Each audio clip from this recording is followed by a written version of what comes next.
Hello guys. This is Sergey Ushanka Show live, celebrating 50,000 subscribers. A very exciting number, very exciting milestone, and so I'm welcome everyone who joined me today at Saturday. And if you guys have any questions, please type it right here. I'm gonna try to launch same thing on my big screen so I can see your questions and answer them. I have already some people. Please let me know that sound is okay.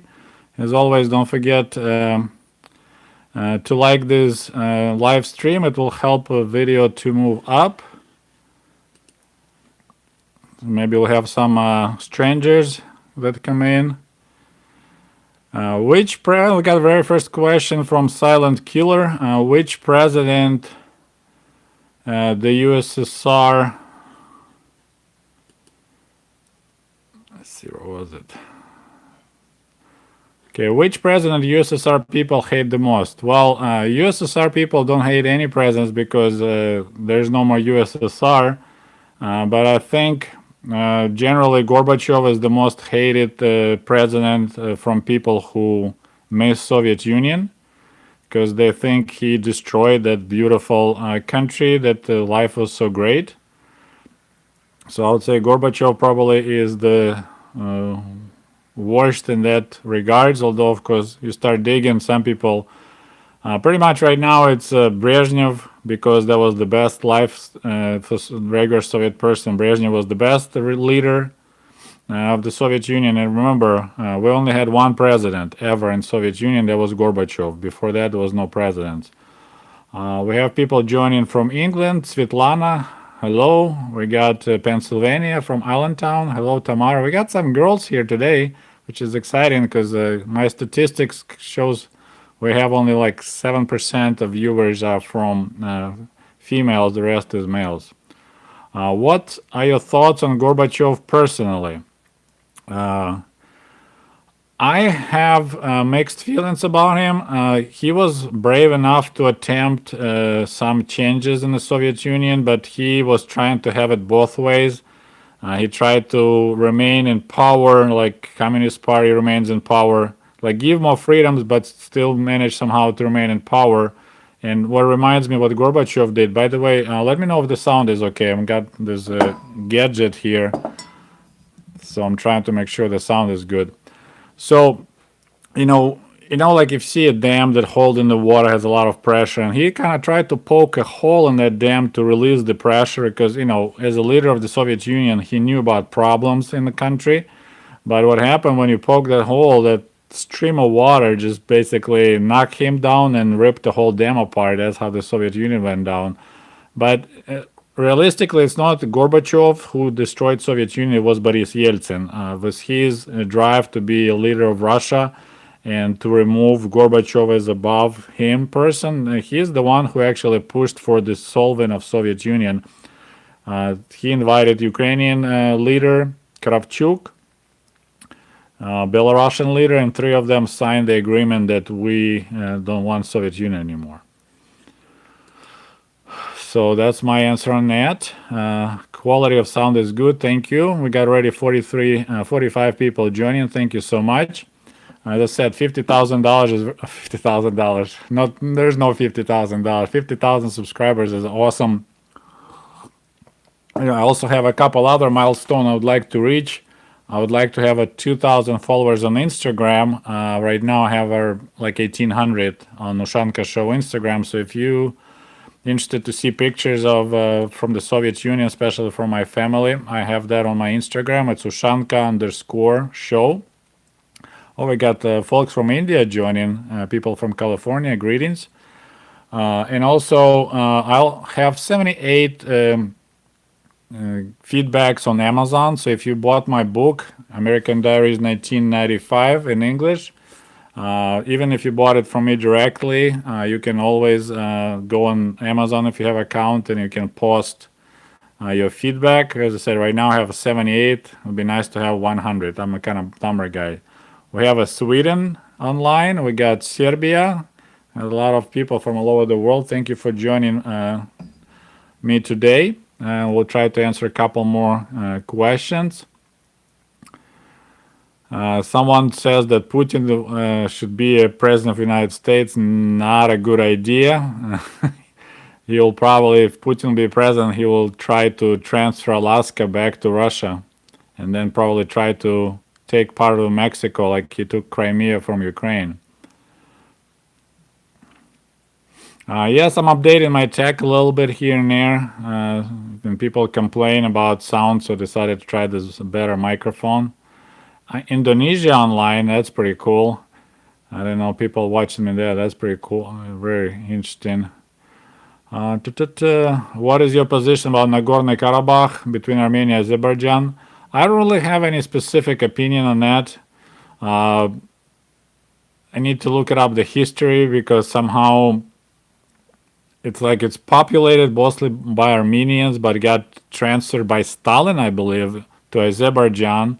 And then, of course, so that's like this landmine ticking, just like Khrushchev transferred Crimea to Ukraine, and then it created troubles in 2014. That's, what I think it was Stalin who did that. He transferred Karabakh to Azerbaijan, and then, of course, Armenia decided to take it back. I think I have it correctly, but I'm not positive.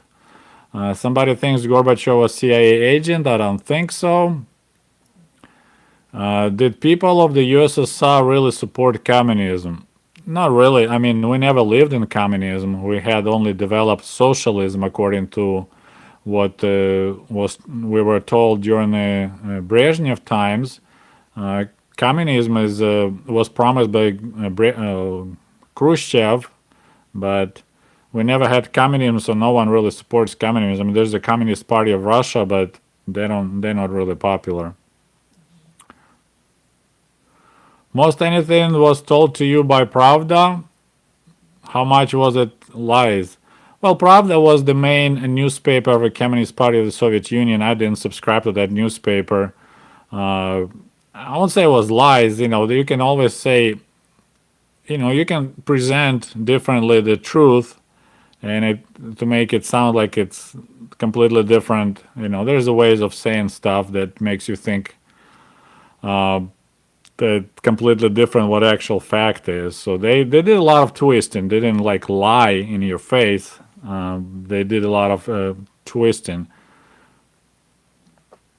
It's like saying that Soviet Union had 0% unemployment, but you forget to mention that it was illegal to be unemployed. So of course there'll be 0% unemployment because otherwise you'll be in jail.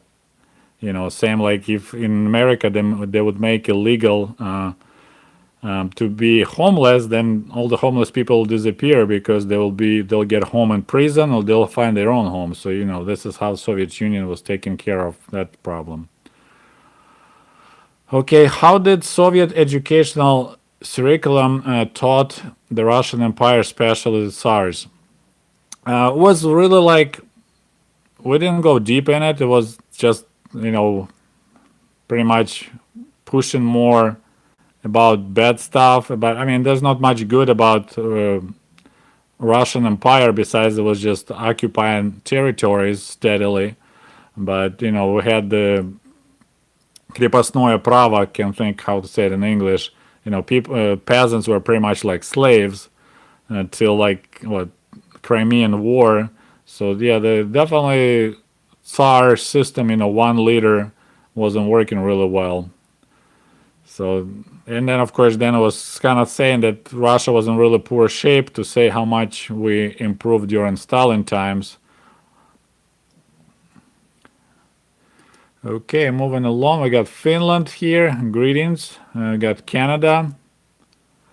Somebody saying they found me because of Chernobyl videos.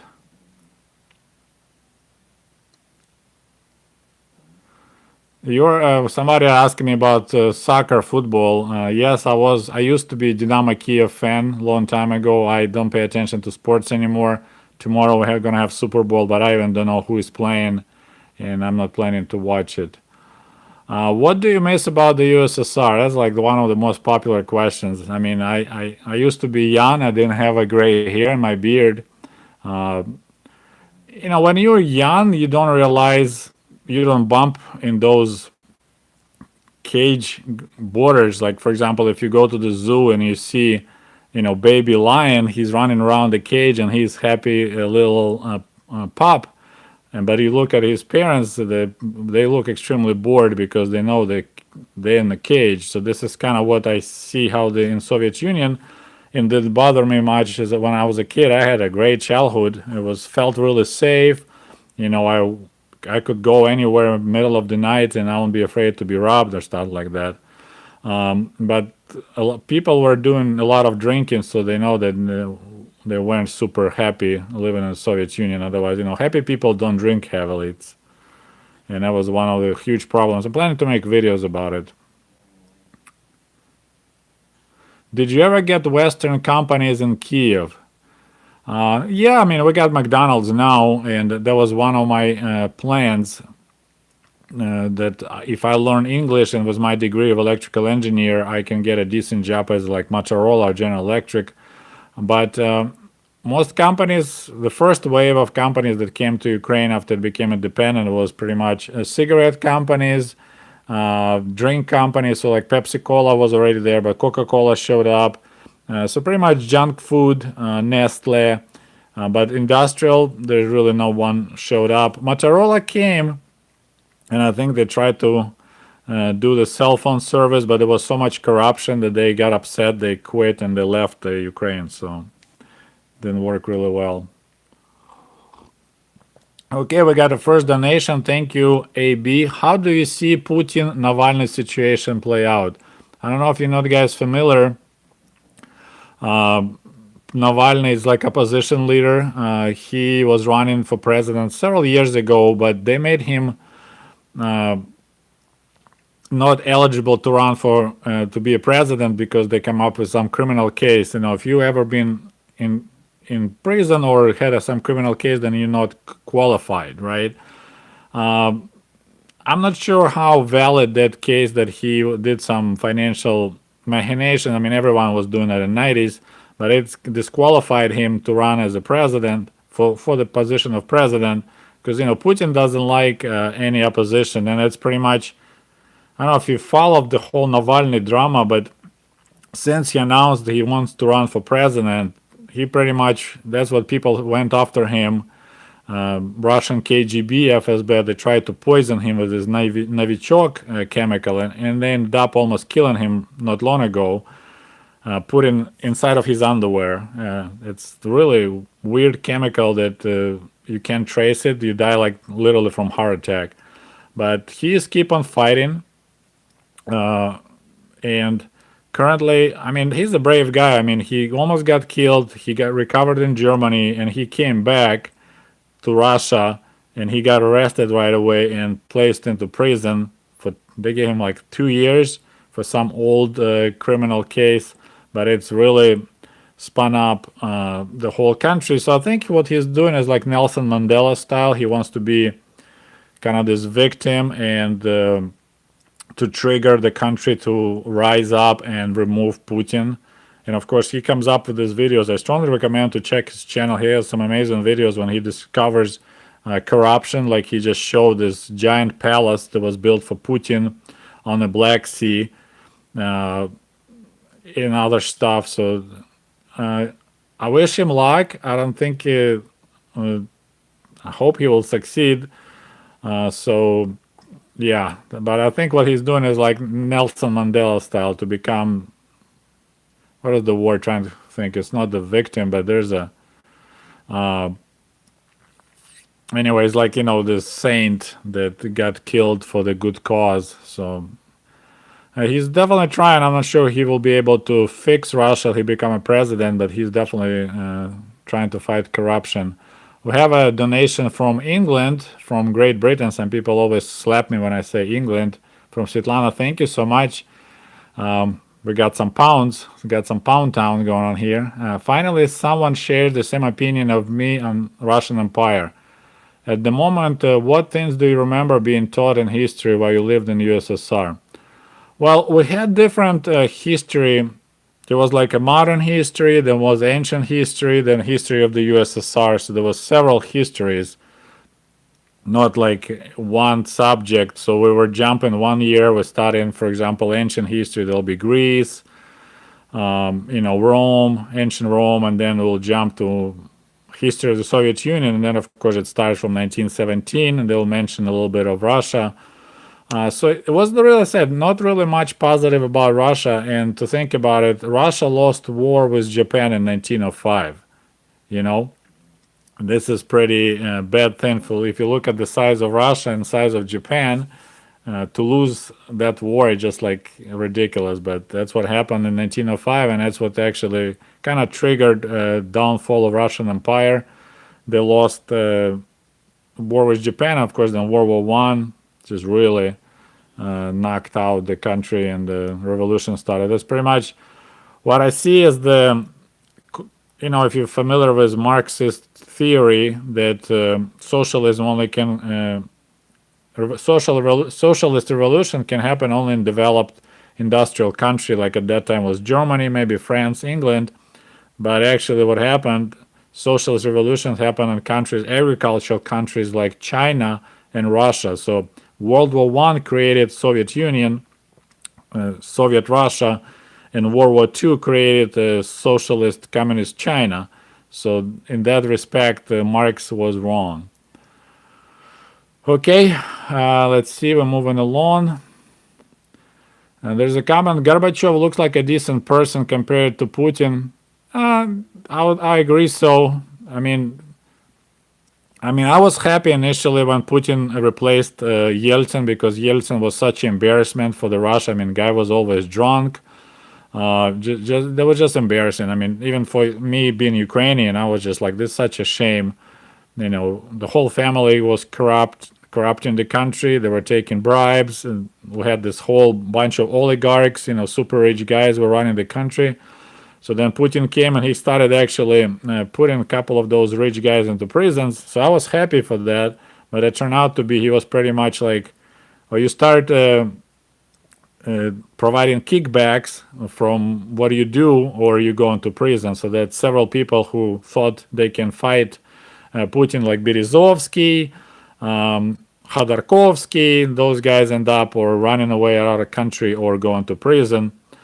Now, the main problem with Putin I have right now, that he just cling to the power, like, for what, like, there's a whole generation of Russians grew up now that, they were born when Putin was president, and they right now getting married, having their own kids, and Putin's still president. It's like in America, there is people who went to war in Afghanistan, now their children join army and go to the same war in Afghanistan. So this kind of like the whole generation grew up when we had permanent war. Hey, we got 100 people watching the channel, but only 31 likes. So don't forget to like this video. It helps it to move up.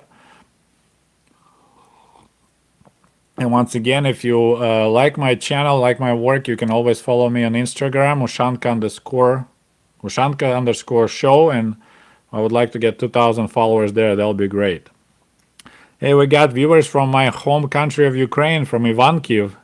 We have people from Texas, by the way. A little fact, Texas is about the size of Ukraine. Okay, we're moving, trying to answer more questions. Crimea, home of the Black Sea Fleet. Not Crimea, but Sevastopol. The city of Sevastopol has a Navy base. And yes, it is a Russian Navy base, but they have a second Navy base in Novorossiysk in Russia.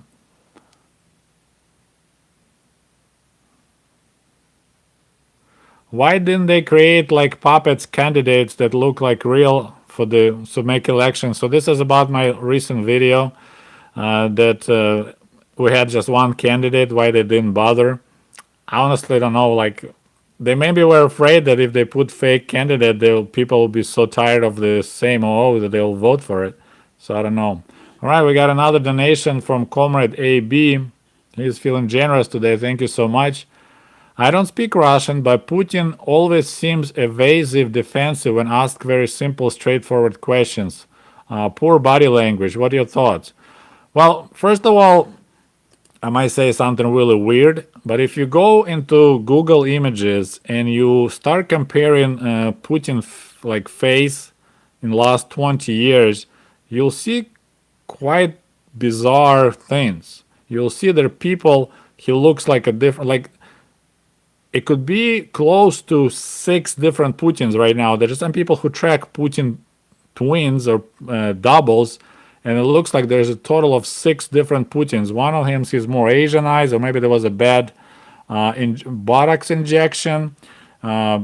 His face looks a little bit different. So there's rumors that real Putin was killed or died a long time ago, and this is like they just have the replacement, but there's a different Putins out there. It's like really bizarre. And we have a donation just from Comrade Polygraph, says keep it up. Thank you, appreciate your help. Thank you, I'm trying to keep it up. So yeah, Putin, as I said, I was happy about him when he became leader, but it's like anytime somebody stays at power for too long, what I see power is like you let a goat in your garden, right? And if you let that goat stay in your garden too long, they eat cabbage and they're happy, then they acting like they're thinking it's their own garden. I like when the power, like we can talk in length about United States, but here's a system you can stay max for 8 years, then you out. So that's quite impressive that no matter how much you like the president, 8 years you're done. I mean, everyone loved Obama in the United States. I'm just being sarcastic, but but in Russia, they for some reason decided it's better to have just one president for 20 years, and that's what we got now. We got socialist from India. Hello. Okay, moving along. We got North Carolina here. Montreal, Canada.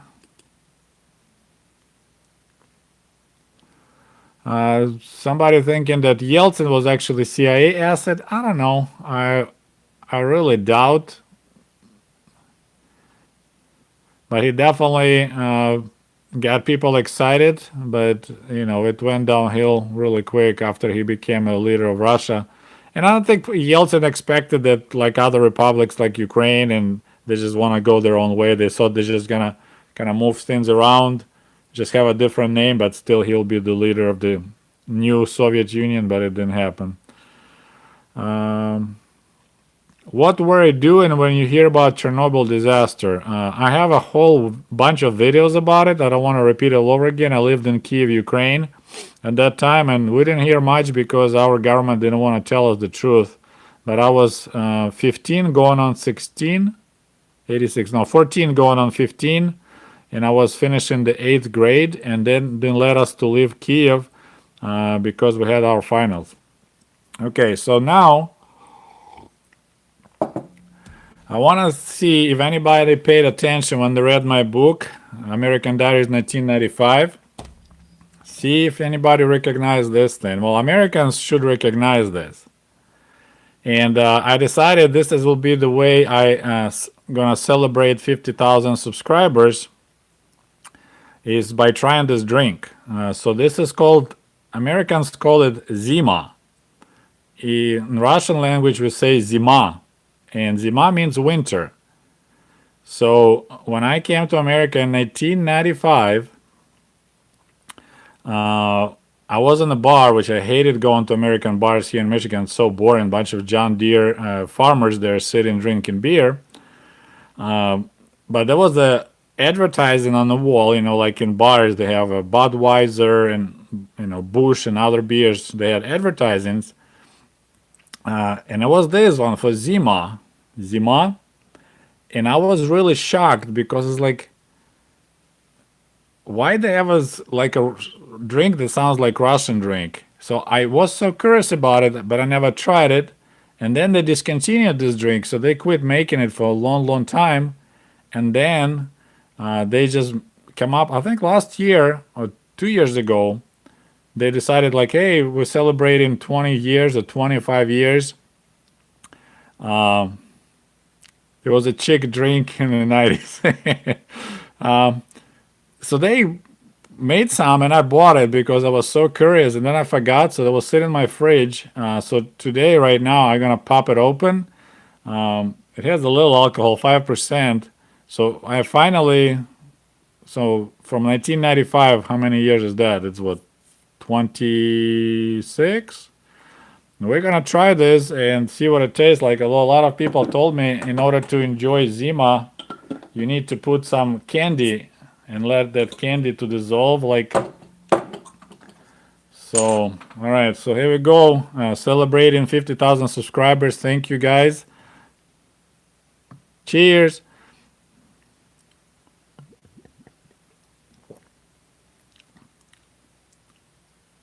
Yeah, there's not much flavor. I mean, it's okay, better than beer. I should put some Russian candy. So yeah, it's not bad, 5%. Maybe I'll be a little, feeling a little silly.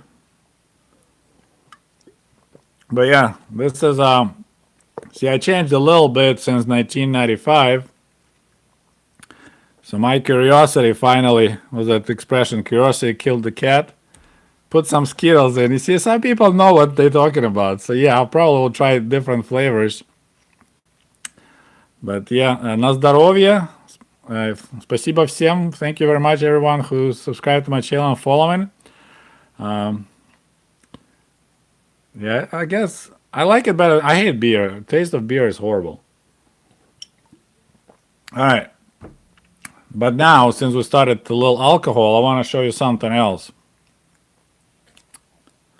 Check this out. So this is my 100,000 subscribers bottle. It's very, very special. We bought it. I don't know if we see the number here. Let me try. 222. See that little number on top? My father bought this bottle of vodka in Kiev in 1982. How many of you guys were actually existed on this planet in 1982? So there was that special vodka called Древняя Киевская, old Kiev vodka. So that's I don't know if it's any good after, let's see, how many years is this, 82? It's gonna be 40 years next year, right? Well, we got some old timers born before 1982. How about that? So yeah, this is a 40-year-old vodka. So when my dad bought it, I told him, like, don't drink it. Can you keep it for my wedding? We'll open on my wedding. But unfortunately, we couldn't make it because bottle was in Kiev and I was in Michigan when I got married, so I never opened it. Then I brought it back. So this is my promise. So we can celebrate 100,000 subscribers by having this 1982 vodka, Древняя Киевская. And if you live close to Michigan, we can get together and pop this bottle open and have a good time. Hopefully by that time we'll be done with COVID. And yeah, so really cool bottle, kind of old-fashioned. This is how the vodka bottles used to be before revolution. So yeah, we only need another 49,900 subscribers and we will get this bottle open. But right now we're just gonna use this chick drink, Zima. There's your new Russian word for today. Zima means winter.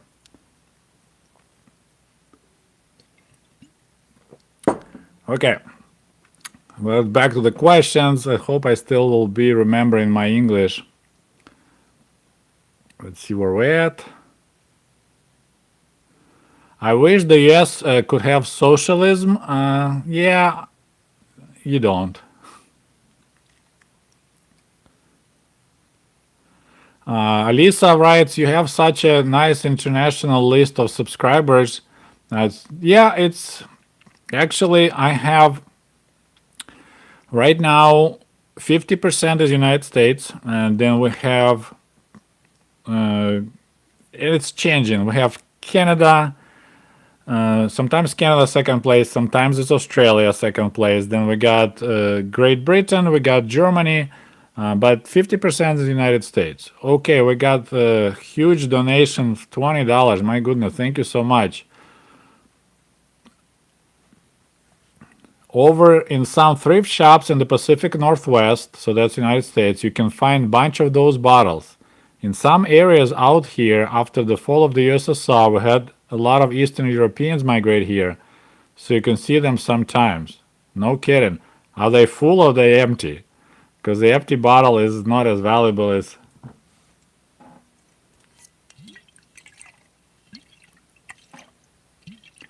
Can you hear the sound of vodka?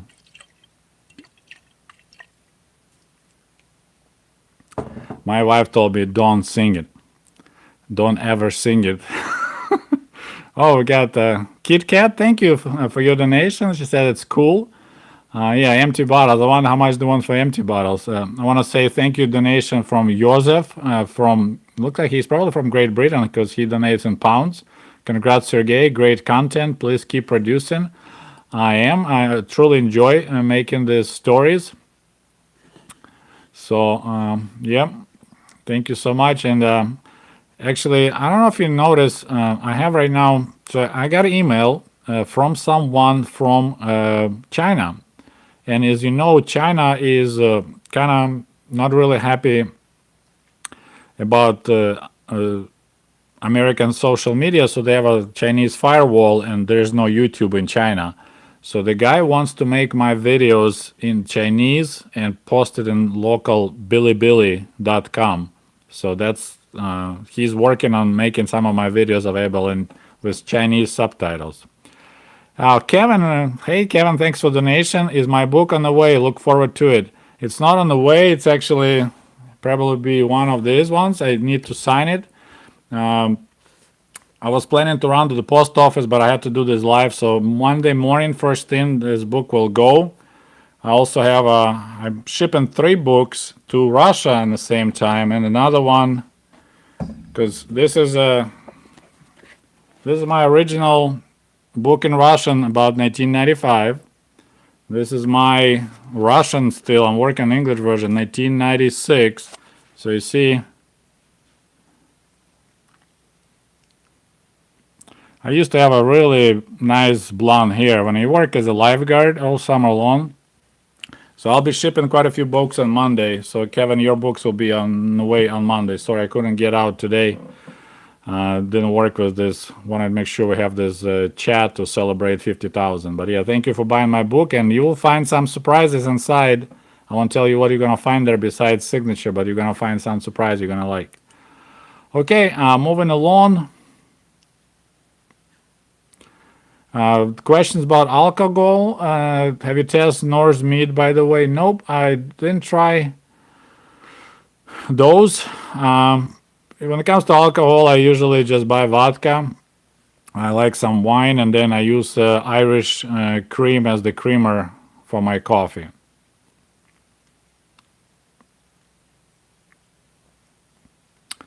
Questions about Putin's hair. Apparently, bald and bankrupt will give his left nut for that vodka, Soviet vodka. I don't know if I'm interested in his nuts, but he can stop by. We can have it and chat about it. Probably a good show. Getting wasted because one bottle of vodka is too much for 2 people. You need to have 3. Remember the rule? 1 bottle of vodka, 3 people. Gotta split in 3. But this is actually more than half a liter. There's 0.75, so you need probably 4 guys. So maybe what is that guy from Russia, NFKRZ? Get him, but he's probably still underage, so that'll be illegal to make him drink. Hello, Sergey. I've heard that playing the USSR anthem in Ukraine may lead to prison. You're talking about modern Ukraine? I honestly have no idea. I doubt, but they're definitely trying to cut with the Soviet past. But I don't think you're going to get into prison. Maybe if you go like on the main street in Kiev and you start playing with this out of speakers, then maybe you can get for trouble, similar to when you break into some government building. We got London here. Hello. Some people telling me that they were graduated in 82, born in 94. Actually, most people on my channel are on the older side. I don't have a lot of really young, so which is good.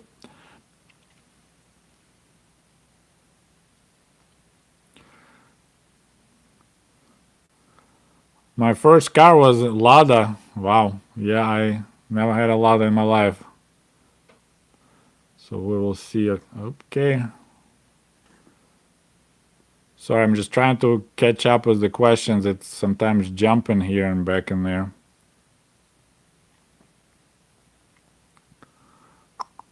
Zima is a winter, yep. Okay, so there was a question from Mary Golden Muse. Thank you for your donation. Sorry it's got buried. Would you ever consider doing series where you teach basic Russian, the alphabet, basic conversation? I would watch religiously. There is a lot of channels on YouTube that actually do Russian lessons. I don't know if I can bring anything new to the table. I'm trying to introduce some Russian more like related to the Soviet terminology in my videos.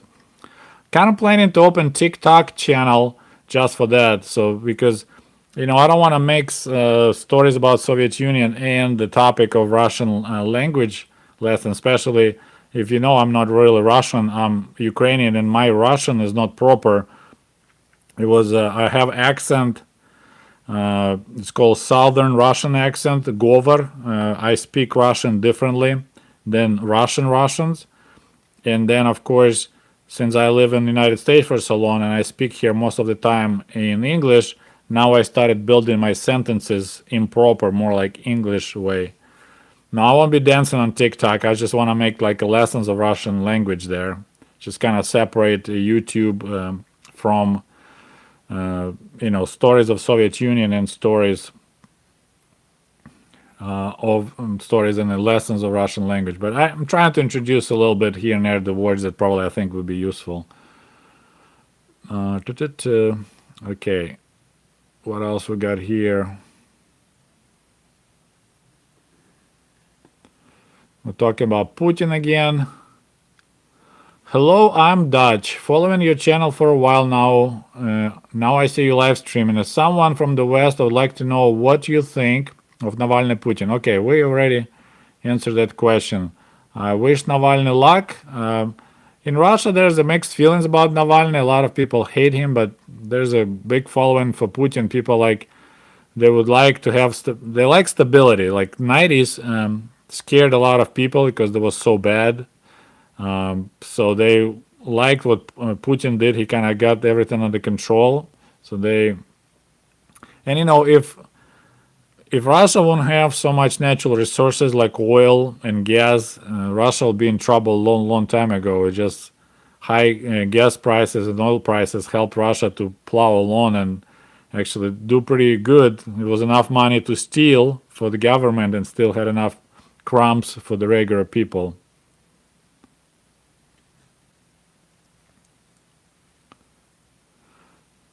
Let's see what else we have here. Okay, we answer about Putin. How scary Chernobyl disaster was to you? Once again, I have like 5 different videos about Chernobyl. It wasn't really scary because we had no information about it. Like, government was super quiet. I mean, they made us stay in Kiev, although radiation was really bad. I played outside on the worst day of Chernobyl accident when the wind was blowing from Chernobyl. I played outside with my friends, and then later, it's in my video, when we went to Leningrad, and they set up monitors there, like for all trains coming from the south. They set up monitors, and my shoes screamed. Like, they told me to bury my shoes in the ground. That's how bad it was in Kiev, and we didn't know about it. So I wasn't scared because I didn't know anything. That's the best way. I have not got my vaccine yet. There was a question about vaccine. Kid Cat, thank you so much for your donation. She likes my videos. Appreciate your help. Thank you.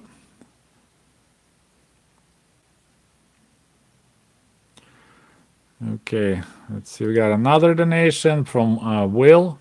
When do you plan going back to visit Ukraine? Hello from Chicago. Oh, it's our neighbors. I live in Southwest Michigan.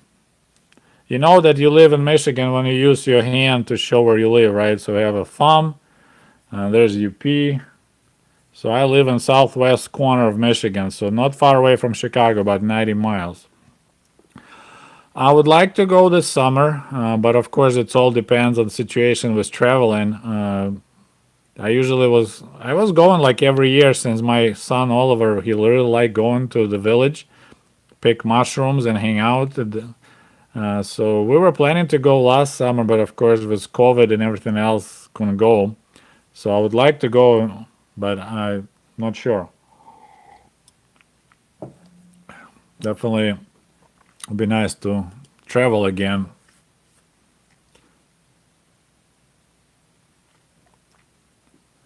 We got Texas here. See, we got 133 people joining. Let's make a see if everyone. Don't forget to put like. At least we're gonna have a 100 likes.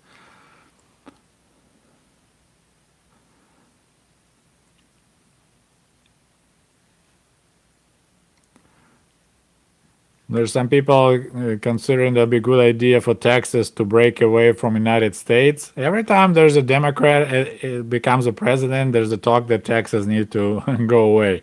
Every time there's a Republican president, Texas is a happy camper and quietly sits in the corner. Hello, Sergey. Have you watched Bold and Bankrupt? No, I don't watch Bold and Bankrupt. I know the guy. I mean, as I've said many times, he's 30 years late and 10 rubles short. I lived in Soviet Union, so I appreciate his effort to go and explore. But as I said, the Soviet Union is gone a long time ago. So for me, I really have no interest in watching his channel because he shows, well, trying to find some Soviet remnants. I'm the Soviet remnant myself. So for me, the fact that he's riding Soviet bicycle and I mean, he's a really good actor, I could say, because he brings so much excitement. Oh, look, I'm riding Soviet bicycle. Like, yeah, whatever, dude. I used to own bicycle, and they got stolen back in the Soviet Union in like 1983. So yeah, I don't watch his channel, but I said I appreciate his effort to bring information about life in those countries.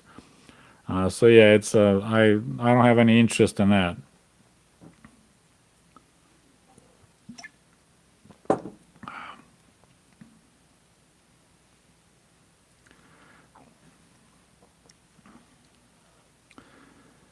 Another question about Russia. Had Putin abdicated presidentship in 2008, probably Russia would have democratized now. I don't think it would. The culture there, people like strong leaders. It is what it is. And I said, a lot of older generation, the people who grew up in Soviet Union, they got so scared with the 90s, and Putin took care of that problem. So they just like, let's just keep Putin, at least he keeps stability. And it's, stability can get you in trouble if you don't grow, if you don't develop country, you're just stable. You just, oh wow, I didn't realize we jumped over 114 likes right away. Thank you. I'll have another donation. AB today on a roll. Thank you so much. How did Soviet people see ending? U.S. and how did Soviet people see it ending? United States and European Union joins USSR, or was it simply only believed by the government? I mean, in my time, we didn't see it as a possibility. During like early 30s and end of 30s, that was pretty much Stalin. It's my opinion. I subscribe to what Suvorov. I don't know if you read any of his book, like Icebreaker. Soviet Union was prepping for the big war to use Hitler as the icebreaker to crash the Western Europe, and then Stalin was planning to jump on Hitler's back and stab him in the back, and that way the Soviet Union would take care of the whole Europe, Western Europe, probably partial Africa, whatever, United Kingdom, and then next stage will be kind of world revolution, take care of.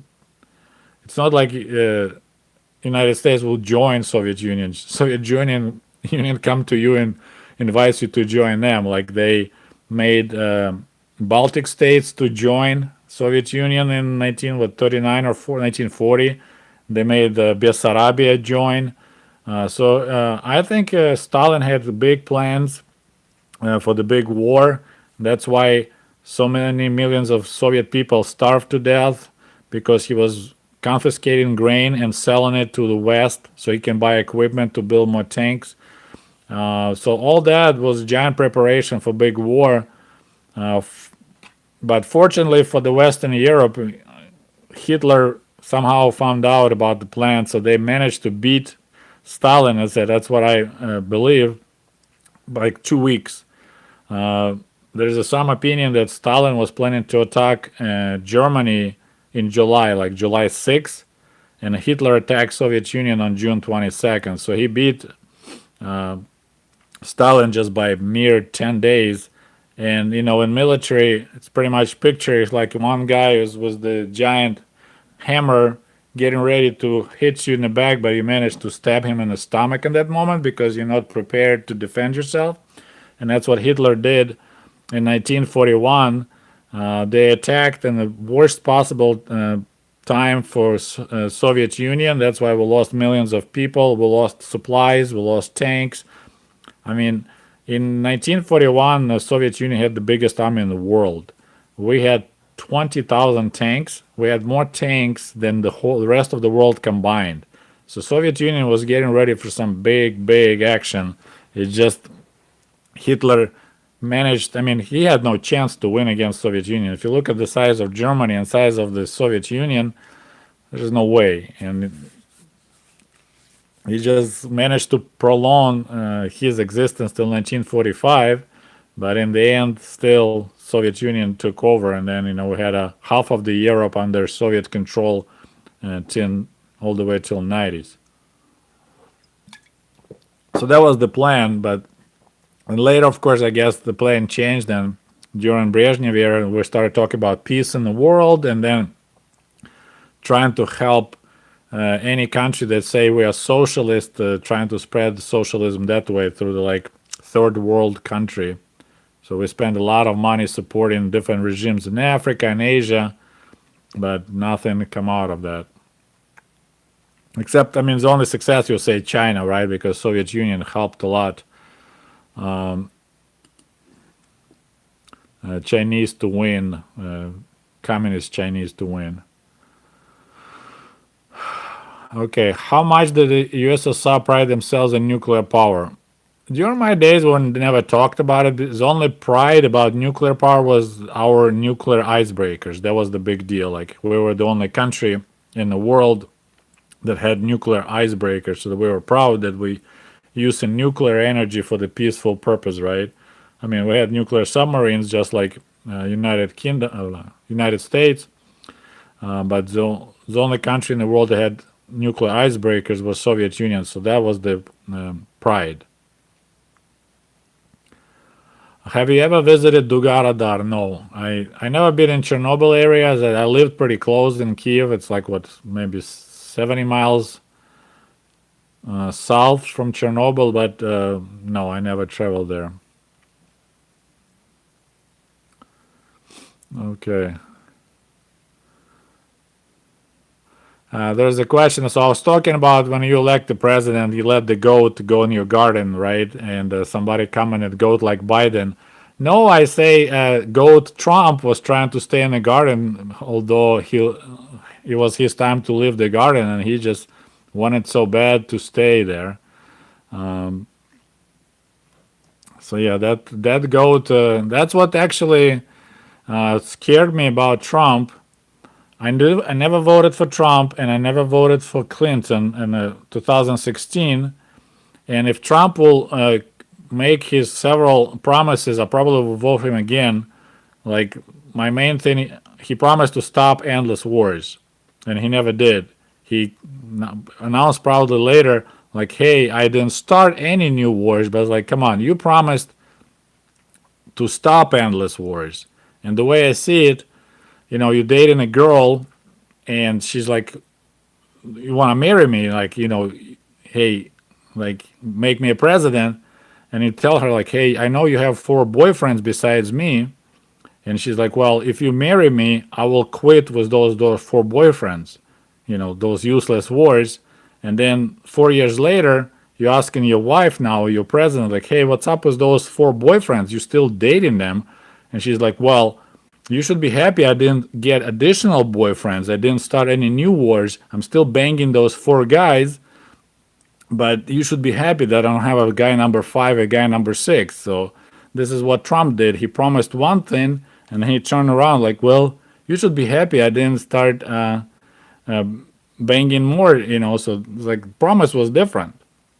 So this is what really Trump scared me is when he started calling mass media enemy of the people, and that was my bam bam bam alarm, because last time the person who was using enemy of the people was Comrade Stalin, and this is when he really freaked me out. Like, this guy gotta go.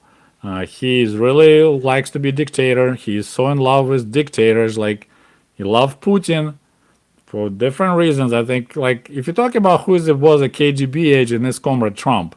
He has a long history with Soviet Union, really suspicious. I think, knowing how weak he is for the girls with who sell love and who sell hard bodies for hard currency. Remember those girls trading hard bodies for hard currencies? Trump has a really weak spot for those. So I bet you in Moscow, I believe there are some tapes out there. Hey, we got a donation for Zima. I have a few more Zimas on me. It was before your time, but any insight of what people thought about losing the space race after being ahead? Or was it downplayed? You're probably talking about United States losing the space race, right? Because you guys lost terribly.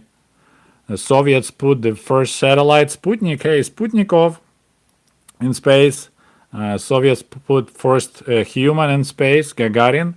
Soviets pushed first woman in space. Soviets first went into open space, Titov. Soviets first put the space station into space. Yeah, that was a complete disaster on the American side. Although I really liked, like, this kind of race, space race was a good race. Like, weapon race is horrible, but space race I think was great. So we didn't have to downplay because we beat America. The only thing Americans could do is just do this Photoshop and take pictures like pretending they went to moon. I'm just messing with you. So I don't think it was a loss. Winners generally, if you think on the long term, only recently United States finally beat Russia now in space race because you guys had to hire Soviet rockets to send people to space. Like, you quit your challenge, the space shuttle program, and there was no vehicles available to take people to space, and you had to pay Russia to do it, and then using Russian engines for the American rockets. So, like, recently that was pretty ugly until Elon Musk came up with SpaceX. America was not doing hot at all. Russia didn't develop anything new. They just used the Soviet technology. But yeah, until Elon Musk, America was, I think, like, in really bad spot. All it takes Russia to quit selling rocket engines to America. You have nothing to send your military equipment up to space.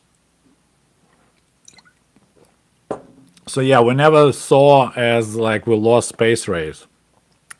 Moon, like, big deal, yeah, but it was before my time. But generally, in the big picture, Soviet Union definitely. We still used outhouses in the 80s and horses to plow fields, but we were, doing really great in space. So this is kind of ironic. So, do you think the U.S.-style democracy will work in Russia now? My personal opinion, what's going to happen with Russia, it's going to happen something similar what happened to Yugoslavia. Russia is,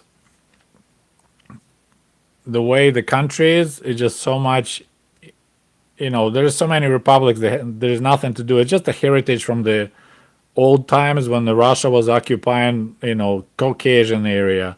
So, like, Chechen Republic, Dagestan. There are so many republics. Those people want to be independent little state. It's just like similar with Yugoslavia.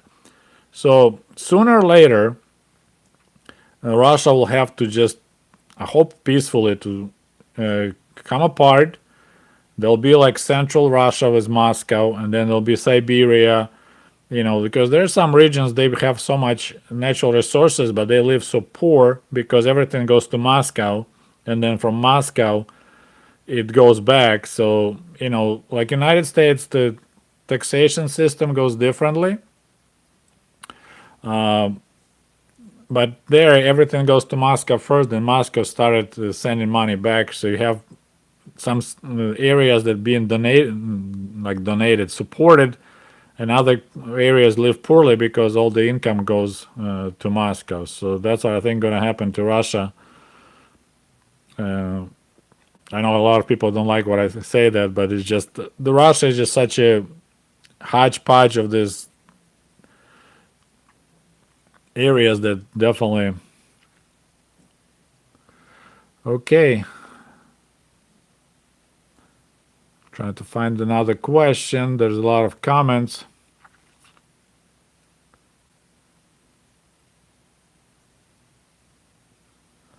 I turn against Yeltsin when he danced drunk on TV.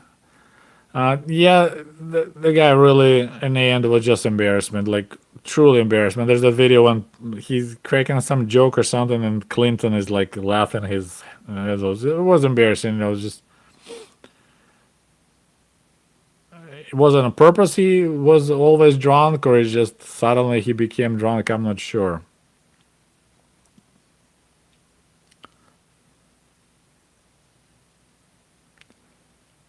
We got people. I'm right now only getting to the questions when it comes to Zima. No, I don't drink vodka right now. A bit too much. It's too early for that. Drinking at noon exactly. Yeah. All right, we'll go through the drinking comments. Yeah, that Zima is not 20-year-old. I just bought it last year. Okay. Zima sucks. I mean, it's okay. It's neutral flavor.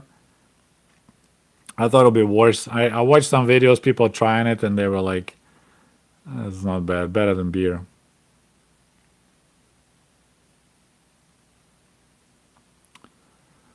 The question was there Soviet beer? Yes. I don't know if I talked about it in the videos, but we had, it was a couple, like, I don't know, call it brands, but it's called Zhigulyovskaya beer that was all over the country. Can't tell you about quality. I never drink beer. It was always only in glass bottles. We never had the aluminum cans. And then you can also buy beer out of this big giant, not giant, but big tankers, like on a tap. So that was just on a park on the street, and there's an old lady sitting there with the glass jugs, and you buy beer, you drink it right there, and then she washing them with cold water. Actually planning to make a video about hygiene in Soviet Union. That'll be a pretty rough one.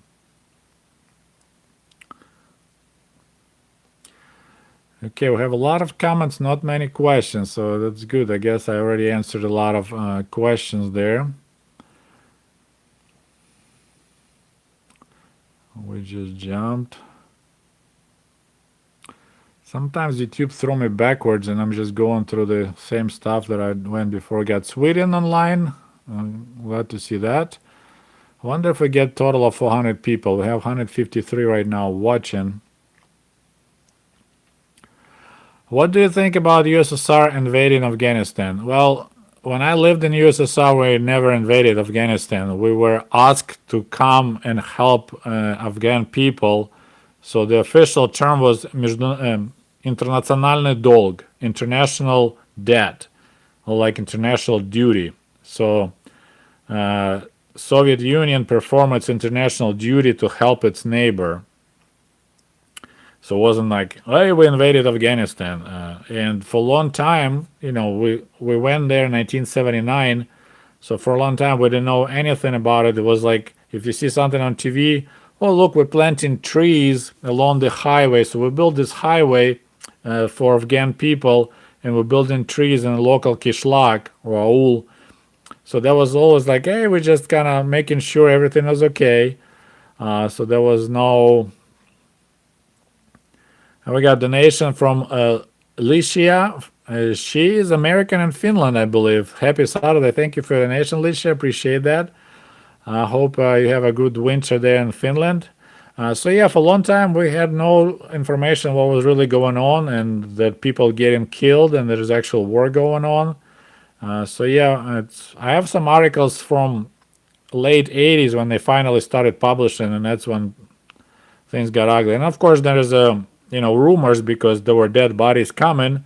You can hide only for so long, but when thousands of people getting killed all over the country, it will come up. So okay, there is a statue of Lenin in Seattle. Yes, I heard that. I didn't see it, but I heard that. Okay, moving along. I have a lot of people talking between each other, so I'm trying. Grigori, hey, how's it going? Thank you for your donation. Appreciate that. Hello, Vodka, my old friend. It's nice to see you once again. I wish I could sing. I'm so bad at singing, especially when I'm drunk. Um, I didn't realize how bad I am till one time we had when a guy gets drafted to army, we'll have provody. So that's like saying goodbye before he goes to the army. So you go to his place and have a food, drinks, and then of course everyone gets drunk. And we were singing, and I was so bad that people told me to shut up. So bunch of drunk people, Russians or Ukrainians, you need to be really, really bad to make drunk Russians tell you shut up. But yeah, I was like starting the new part before they still sing an old part. I just yeah, they're like, dude, just keep on drinking and keep your mouth shut. Do you like saunas? Not really. I mean, you're talking banya.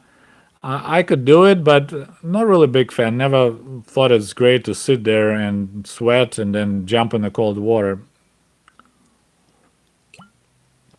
I wasn't never a big fan of that. We might finish Zima by the time we get 200 people watching.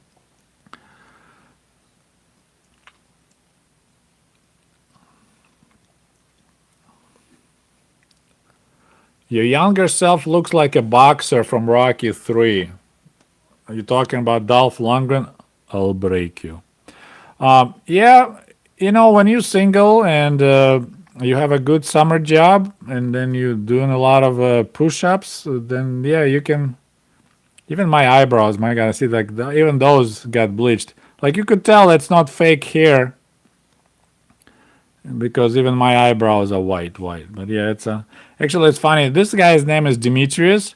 He worked in 1996 with me in camp, and when I got this book going, he was very surprised to find out himself on the cover. He was pretty happy. That's pretty cool. Do you think glasnost and perestroika were the right way to save the USSR? Like Gorbachev said, the old system collapsed before the new ones could start working. I don't know where else. There was only two ways to go with Soviet Union, or go again into the hard lockup like during Stalin time. You know, I mean, he definitely tried, and some of it was tried before him. Even first person who tried to do reforms in Soviet Union was Khrushchev.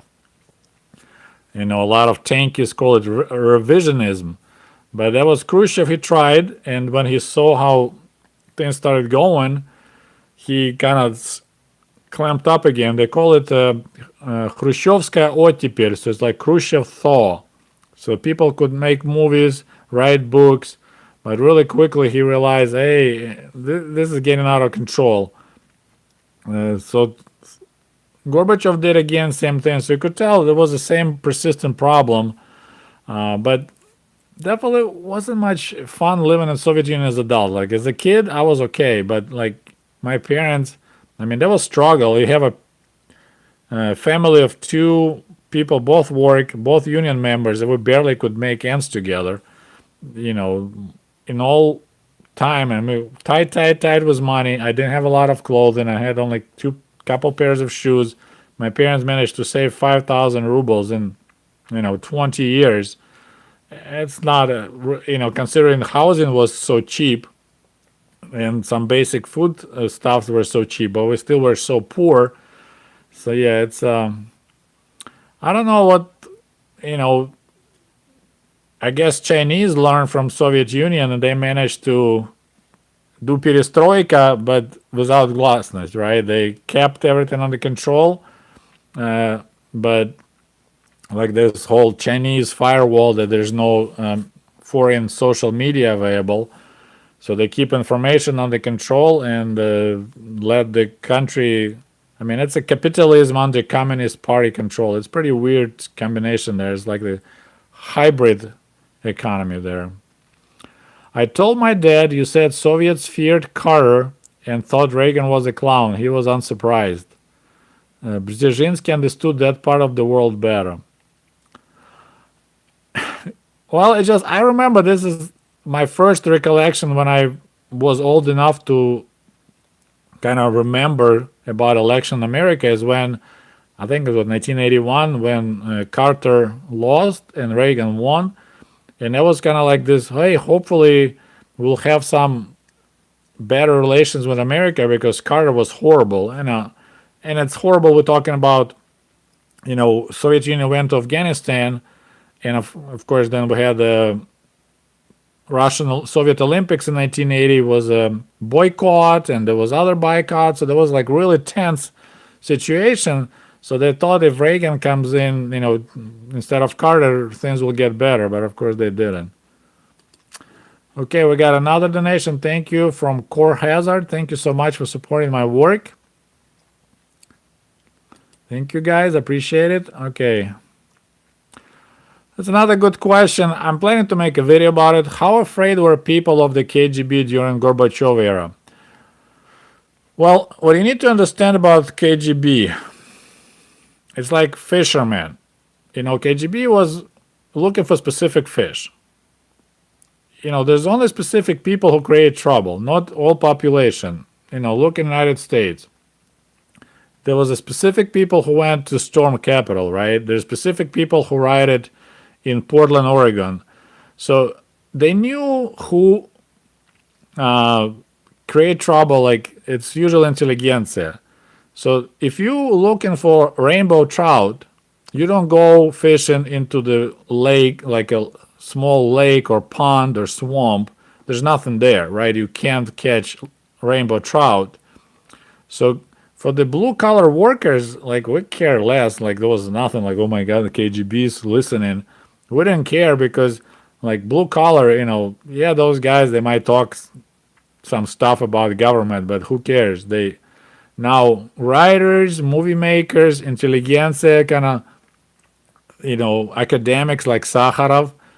Now those guys, that's what KGB was watching. Remember, I don't know if you remember Sakharov, he got in a lot of trouble, but so they knew where to fish. So like, yeah, for me, for my family, I never like worried that my apartment is bugged, and they're listening to what we're saying. So because I wasn't that type of fish, I was a little catfish, no one care, or carp. I was a little carp. I wasn't a rainbow trout, or my parents either. So we had jokes, of course, a lot about how KGB is listening to everything. But what do you think about Moldovanians? It's a good question because we need to talk about humor, and we had jokes about, like in America, I was surprised to find out there's a lot of Polish jokes. Like we never had any jokes about Polish. Like, and here, if there's a joke about something stupid, it'll be a joke about Polish people. Polacks, Polish, right? In Soviet Union, we had jokes about Eskimos, Chukcha, so it's like Eskimos, right? A lot of humor. So if you have any jokes about something stupid person can do, it's usually Chukcha does something. Like Chukcha walks in an electronics store, Best Buy, and he asks, "Do you sell color TVs?" And they say, "Sure." And he's like, "I would like to buy a green one." There's a humor. Color TV, so I would like to buy a green one. Let's make a blunt joke, say, "I'm looking to buy a pink TV if you sell color TVs." And another was a set of jokes, same thing, like stupid jokes. It was about Moldovians, that they are not bright either. Like a joke, how many people it takes to screw the bulb. There was a Moldovan joke, for example. And a lot of it was kind of interesting. It referred because Moldova, or at that time we called Moldavia, they were big in agriculture, right? They grew a lot of grapes. They had a big wine industry, then orchards, so apples, because it's kind of on the warmer, towards the south, the Black Sea. Thank you for congratulations on 50K. It's very exciting. So they used a lot of DDT. That's really harsh chemical. What is the word for it? It's not chemical. There's not a word for it. So DDT, they were like pouring that stuff because it works so good. And even if it was when it was illegal in the United States to use DDT, in Soviet Union they used it a lot. And as pesticide. Here you go. Thank you. So you don't use DDT like on wheat, on potatoes. Mostly DDT goes in the orchards. So Moldova was poisoned like hardcore with DDT. And I would like to get some information from actual people who live in Moldova. Is that true or not? But the rumor was because of that DDT poisoning, a lot of retarded kids were born in Moldova. So then all these Moldovan jokes, because Moldovans became stupid after this heavily poisoning, and then all these jokes about their diesel trains, and there's a bunch of crap. But yeah, it was not good attitude towards Moldovians. But right now, I work with the guy from Chisinau, from Moldova. He is Moldovan. He's as smart as can be. He's the one who puts together my videos. I really appreciate his help. So, well, Soviets did make their own pesticides, but we use DDT a lot. I'm not sure how that ended up in the Soviet Union, but we had like DDT soap. Like, if you have little creatures living in your hair, you buy DDT soap and you just wash it and everything dies. Don't ask me how I know that, but I had my hair washed with DDT soap.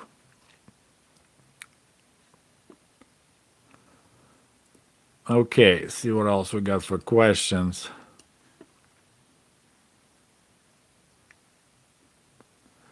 Once again, YouTube jumped. All right, we'll start here. So, Sergey, are your kids in the US happier than you as a kid? I don't think so. I honestly, like, when I look at my kids,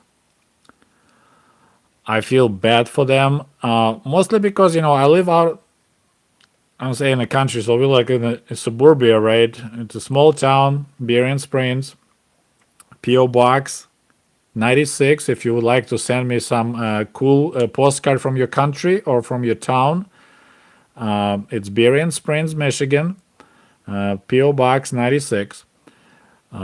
So I lived in a big apartment building. So every day there'll be at least 5, maybe 10 kids outside playing. So you just go outside and you have friends and you do stuff. I made a lot of videos about it. I mean, we did a lot of stupid crap.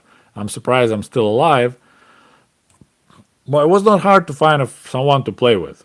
You just go outside and there'll be kids, hey, you want to do this? Or you want to do that? You want to go steal some stuff at the factory? We found do you want to sneak into the construction site? We can try to find those little stuff they shoot, the concrete walls. So I had a lot of those projects. So my childhood was really active, outdoors a lot. There was nothing to watch on TV, no computers, no video games. So my childhood was really intense.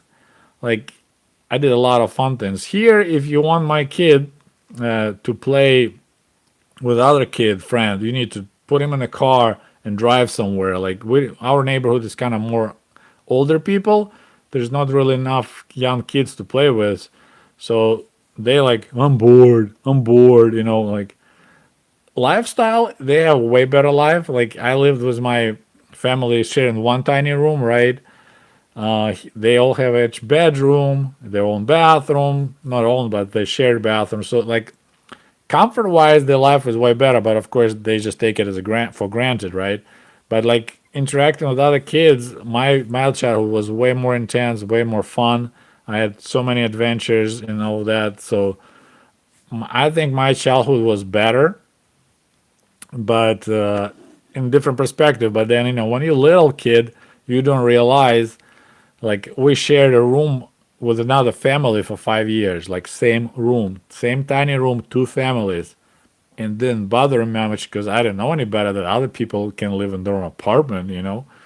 And now my kids like, well, I don't want to share a room with my sister or with my brother. Like, really? I shared room with another family, you punk. Okay, we got another donation from AB. Thank you so much.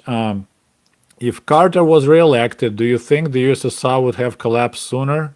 Farmers here were furious about a grain embargo and ousted Carter. I don't think it would be any different. What helped Soviet Union to move along is the oil prices, right? Remember the 70s oil embargo and oil shot up high, and that's what kept Soviet Union going for way past due, its past due. Carter, I think, was really a peaceful guy. I mean, I need to learn more about Carter because I think he was just way ahead of his time, and that's why America didn't accept him. He was talking weird stuff like, something like put cardigan, lower your temperature in your house and put cardigan on. He put solar panels on the White House. Like, he did crap, which is cool right now in 2020. It was totally like, what are you talking about in 1980, right? So he was way ahead of his time on that. And I think I read somewhere that he said, I will be always honest with people. And in the end, Americans didn't like it. Like, they prefer beautiful lies versus like harsh truth. Correct me if I'm wrong. And another thing, like embargo was done because of Afghan war, but at the same time, Americans wanted Soviet Union to get into Afghanistan to create their Vietnam kind of scenario. I mean, I think Brzezinski wrote in his book that was like really the work to, like, what I remember, the conversation was we had to go into Afghanistan because Americans were planning to put their nuclear missiles, and we had to prevent that. So that was kind of like, it was never in newspapers, but it was like that, like the rumors, maybe even KGB was spreading that time. Rumors like if we would just be late, it was literally like if we will be late by 12 hours, Americans will bring their nuclear missiles right in our underbelly. So we had to move in and do our international duty. So I don't think, as I said, I think Carter generally was it's just he was way ahead of his time. Poor guy had to sell his peanut farm so he doesn't have conflict of interest. And then we have Comrade Trump that kept all his business while he was president. So yeah, I answered a question about the kids. So I was happier having less. As I said, I had a way more intense childhood. So I can talk about my childhood and stuff I did, and my kids like, oh yeah, I played a video game with my friends. Okay, cool. At least my son Oliver, he's 14 now. He's in snowboarding. So when we can, we go and travel, and he does snowboarding. Oh, we got Lori from Maryland. Thank you for your donation. Thank you. Appreciate it. Thanks for joining. We are live here for over an hour now, and I'm working slowly for my Zima. So if you're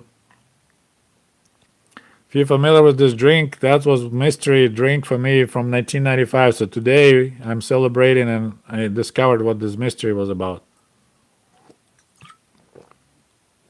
Okay.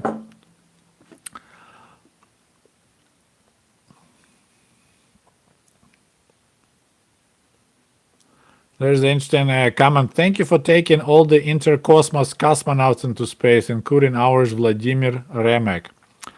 Kit Kat, where you from? Vladimir Remek. It's probably some Eastern Europe.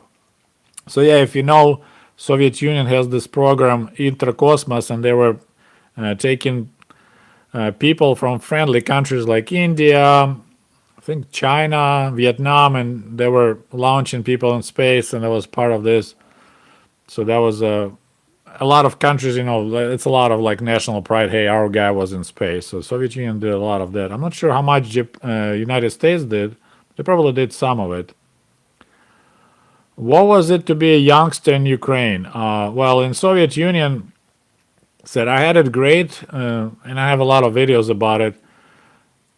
but I spent every summer out in the village with my grandparents, so that was great. And in the winter, I was in Kiev. So yeah, I'm happy with my childhood. It was good. It's definitely better than my kids had because just I had it was always busy. It's like when your parents call you like, "Hey, time to come home," and you just want to still stay, play with your friends. And then of course, I mean, there's a other. I remember one time I had a small crush on an older girl. She was 1 year older, which is kind of like you don't look. I was maybe second grade, but it's just for some reason she was so cute, and I made a mistake. I admitted to my friend, hey, asking questions, who do you like? How boys do and girls. And I was like, yeah, well, this girl, I really like her. But they're like, so then this girl walks by and we're sitting up in a tree, like kids do. And he's like, hey, Sveta, Sergey has a crush on you. Ha ha ha. I almost fell off that tree. I was so embarrassed. I mean, now I'll be like, yeah, whatever, dude. But that time, I just wanted to dig a hole, bury myself, and disappear because he told the biggest secret that I had a crush on the little girl. Yeah. We got donation from Doug Nelson. Thank you, Doug. Thank you for your stories. I really appreciate. Huge fan from Hartford, Michigan. Oh, my neighbor. Nice to know. By the way, how many people from Michigan right now? I'm curious. And we have 154 people watching, 156 likes. So we have people coming and going. So yeah, thank you, Doug. Thanks for joining. What is your opinion on nowadays Ukraine? Well, definitely a big disappointment with the modern Ukraine. We had great hopes. I remember, right by the end of Soviet Union, we were like, yeah, if Ukraine will be independent, it'll be great, it'll be awesome. But in my opinion, this is what happens when let communists build capitalism. They don't know how to build; they know how to steal. So as long as like, oh, we can privatize companies, and I'm gonna make videos. I have a good story about this whole privatization because I couldn't say I was part of it. I played, I thought I did good, and in the end, in America they say I got dick, so I got zero. But we got the Dearborn, Michigan, David here, and Michigan. There are quite a few Michigan people. Mitten State. So unfortunately, huge disappointment, and of course Russia doesn't help with now Russia being so aggressive and the war in the eastern Ukraine. My goodness, there is a lot of Michiganders here. Sweet, good to know. So yeah, it's a huge disappointment, and I feel bad for the people. If I think there was opportunity, there was a guy. His last name was Chernobyl, and he was one of this opposition that he got in trouble with KGB. He got arrested, went to jail. He wanted Ukraine to be independent way back, and he, in the end, has a really weird car accident right before election, so he couldn't get elected, of course. But I think with him, maybe it was some chance. But pretty much Ukraine was ran by former communists forever, till like Zelensky, pretty much. So this is what happens. They just Belarus, Ukraine, Russia. You let communists run capitalism. That's you got just got a big, huge corruption. Question: do you also speak Ukrainian? I do speak Ukrainian, but since my first language is Russian, and now if I try to speak Ukrainian, I will be like dumping English words probably. I experienced that. Oh, we got a lot of people from Metro Detroit. Denise Zaluski, probably Polish. So yeah, I understand Ukrainian, no problem. But if I try to speak Ukrainian, there'll be English words coming in. I actually, even in 1995, I wrote it in my book about it that there's my Russian version. So I met a lady in the airport at JFK. She was Ukrainian, and I tried to speak Ukrainian. I was in America for 3 months, and I was dropping English words like trap. Have you ever visited Hamtramck, Michigan? I don't think so. I was in Hell, Michigan. I know that. There's a town of Hell. It's the actual name of the town in Michigan. I was there.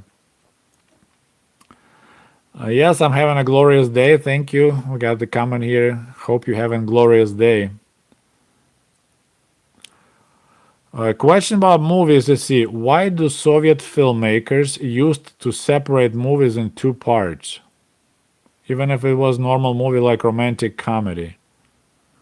I think main reason is most movies in Soviet Union went right into TV.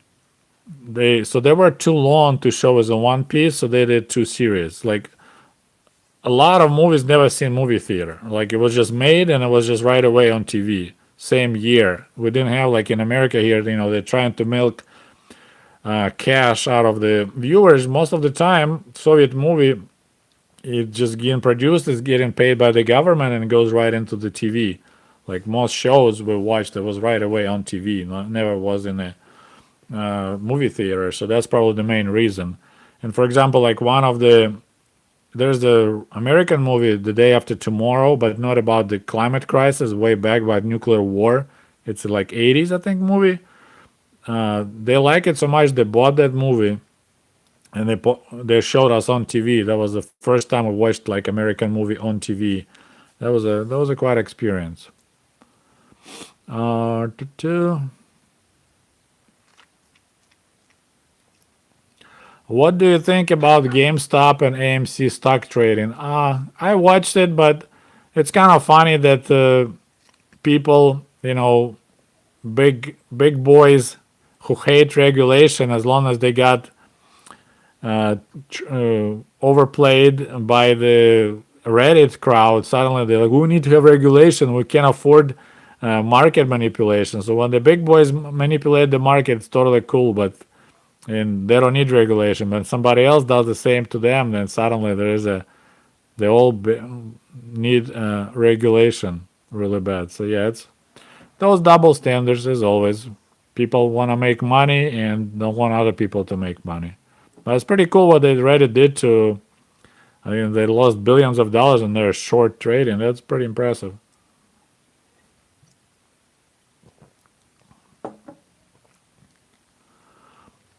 Question: were people in USSR aware of high-profile East German defections? No, we had no information about defection. Never heard.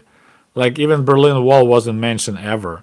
Like I realized there is a Berlin Wall only when Reagan asked to take it down and it started showing on TV, but we never talked about it. So the question about Soviet elections, I just had a video about it. If you look at my channel, my latest video is about my recollection of the Soviet election. You can check it out. Okay. Faroe Island. I'm not sure where is that, but somebody said hello from Faroe Island. Faroe. I wish we had drunk politicians. You probably have plenty of drunk politicians. Usually see them on TV. Yeltsin was like drunk on TV, and that was he's like, you have a cup of coffee in the morning and Yeltsin will have a glass of vodka, then he can moving along. Any Soviet cooking videos? I actually planning to make my wife want to make some sirniki. I think I already have a one video about making borscht. It's somewhere on my channel, but did you ever visited Baltic states? A greeting from Lithuania. One time I was in Riga. I was like 1989. Stayed there for a week. I really liked it. I visited Riga and I visited Jurmala. Actually, in my second book, 1996, I mentioned about that trip. Actually, check it out. I mentioned that story about going to Riga. It was a good trip. So yeah, I need to work on my wife with the cooking videos because I personally don't cook. It's kind of ridiculous, and my wife is not happy about it. But there's this problem. Like if I'm not hungry, I don't want to cook because I'm not hungry. And if I'm hungry, I don't want to cook because I'm hungry. I want to eat right away. So this is this I'm in this catch-22 or this 69 that I don't know how the hell to do it, but like I don't want to cook either way, or hungry or not hungry. So, but I want my wife to. Yeah, she had some good recipes that she learned from my mom. So, what do you think was better, 90s in USSR or 2000s or 90s in America? I got another donation. Thank you so much. From Maestro, what do you think was better, 90s in the United States or 2000 United States? Mike for Virginia. Well, for personally me, now it's better because I in 90s I was working for minimal wage, $5 an hour picking apples, and I was super happy because I was making buku bucks comparing with what I was making in Ukraine that time. I was engineer. When I came in 95, I was like a junior engineer of electronics, and my salary was $20 a month in Ukraine. So I come here and they pay $5 an hour to pick apples. So for me, 90s were badass that in that kind of point of view. But if you think about it, I was making some videos. Actually, I have a video about like minimal wage, right? So in 1995, when I was making $5 an hour, I went to Niagara Falls, and there's the place, really cool place in Niagara Falls called the Cave of the Winds. When you go like, and you can touch the falls, it's really cool. The ticket was $5. So I was making $5 at the farm. I think it was a little bit even less than minimal wage, maybe. It's 1995. You can look it up. Michigan, 1995 minimum wage. And I paid $5 to get to that thing. And then in 1996, I went to Kalamazoo Air Zoo. They have like a museum for the airplanes, and the ticket was $5. So I was making $5, and tickets were $5 at the Air Zoo or Cave of the Winds. When I was writing my book, I was trying to get more information about those places just for my book. And, I went on their website and it says Cave of the Wind. And right now, if you want to see it, it's $15. So from $5.95, it went to $15 now. So I was making $5 and then buying. So 1 hour of work was giving me one ticket. Now, what is the minimum wage? Like $7.50, right? In like federal. So now you have to work for 2 hours, twice more to buy same ticket. Then I got curious. I went to Air Zoo in Kalamazoo, and guess what? Their ticket pretty much around $15. So as you see, prices went triple from 95 to 2020, while minimum wage made only halfway. And that's, I don't want to get into all this Federal Reserve and inflation. It's getting me really pissed. Because for some reason people think that inflation is a great thing. I was like, no, government is additional tax. They steal your money, 5% a year. They just take that 5% out of your pocket. They just constantly make that money melt. So it's quite obvious. So minimum wage in the United States, and I'm against government telling how much to pay people, but you have the situation when the government creates the problem, and then they create this whole drama like, oh, we should take care of our people. Let's, well, you created that problem in the first place. If you'll keep the dollar value the same, then you will need to have this giant drama and a fight and arguing how horrible it's going to be for economy if we're going to raise minimum wage to $15. Like, it was in 90s, the economy was doing okay. Under Clinton, it was doing pretty well, I believe. So people work 1 hour picking apples and they could see Cave of the Winds. Now you have to work 2 hours to see Cave of the Winds, but then we can't raise this, we can't afford to raise minimum wage because it killed the jobs. Like, it didn't kill jobs in the 90s. Why would it kill the jobs now? But generally said, I hate the whole idea that the government should tell businesses how much to pay people, but it is the, once again, catch-22. They create the problem and then they like, oh, look at us, we fought for you and we made you, now you're getting paid decent. Like, no, you destroyed our pay in the first place. Every year, slowly, like rats, you slowly nibbled and nibbled and nibbled and nibbled at that salary, and now you're like, we want to be good guys. Let's give you, it's like, stop inflation. Quit that Federal Reserve. Quit, make a dollar solid currency that doesn't melt every year. And then you guess what? You don't need to have all this battle with minimal wage every time. It's like ridiculous. Or, like a suggestion here, make minimum wage adjust to inflation, deflation. It could be other option. It's I don't know. That makes me really upset because next question, dude. All right, let's move on. That's Zima answering questions now. When Zima comes to power questions, in Soviet Russia, questions answers you. Okay, the question, what was the main problems with Soviet flats, apartments? Okay, so I lived in Soviet Union in apartment. When my parents finally decided, I told you before, my family had a choice. We have to wait 20 years to get a free apartment, or we could buy apartment. It's called Kooperativная квартира, so like cooperative apartment. It was 15,000 rubles, a lot of money. Yeah, in the beginning of this live, I was talking a story about Zima. It was available a couple of years ago, and I bought the case because I was curious about it since 90s. So we had 3-room apartment, but okay, so the problem. So you live in a 9-story apartment.